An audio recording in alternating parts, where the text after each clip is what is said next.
Hello, my name is Erica Young, and I'm the Housing Program Coordinator with the Indiana Coalition Against Domestic Violence. In this short video, we are going to cover the point in time count related to survivors of domestic violence with a little bit of information on taking precautions, but also some resources that are available within local communities and nationally. As you're doing the point in time count, it's important to know that you will likely encounter a survivor of domestic violence. Data shows that 80% of women with children experiencing homelessness have also experienced domestic violence, and 57% of all women experiencing homelessness report domestic violence as the immediate cause of their homelessness. So, regardless of what community you're currently working in, you will likely encounter a survivor as you're doing the point in time count. So, in preparing for that, we want to make sure that you know that it's important to ensure the safety and confidentiality of survivors.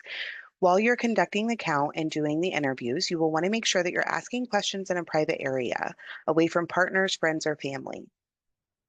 This can make it safe for the survivor to open up and answer the questions in a way that makes them feel more safe and that no one can overhear the answers to those questions.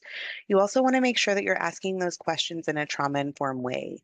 It's really important for the survivor to know why you're asking the questions, how the data is used, and that it's also safe to share information with you.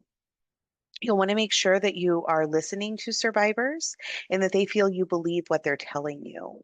You want to make sure that you approach them in a non-threatening, non-judgmental way and that you're especially sensitive to the collection of information. They may not want to answer all of the questions that you're asking, and that's okay. They should have a choice in what they're disclosing to you. But the most important thing is that you make them feel comfortable when asking those questions and that they're reminded that you are a safe individual that they can disclose this information to. It's also important to be informed about safety planning and the available resources within the community. If the individual you're working with is currently in a domestic violence situation or is fleeing or attempting to flee domestic violence, sometimes they may not know the resources that are available to them, and it's important that they know that they're not alone.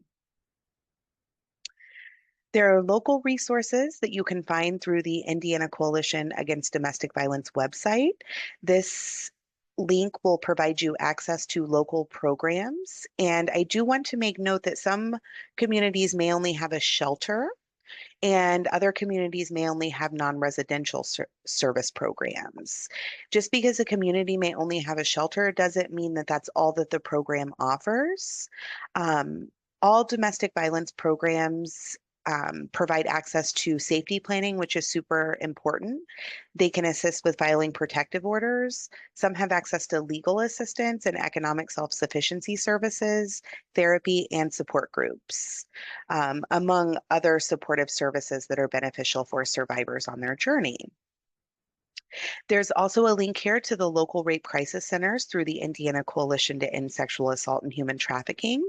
You can find a list of those providers. Some may overlap with the local domestic violence programs as they may be providing both um, serving as a local domestic violence program or a local rape crisis center.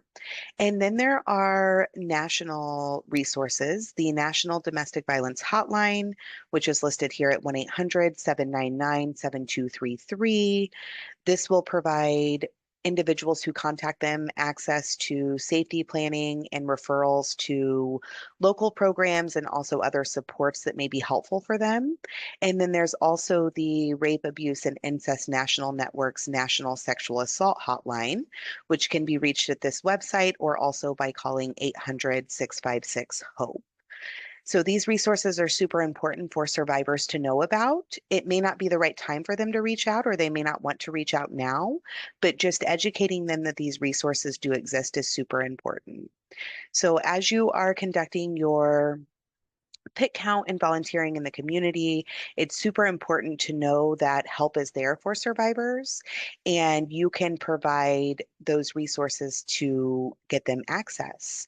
So thank you for the impactful work that you're doing to assist in your community's point in time count. Stay safe and warm.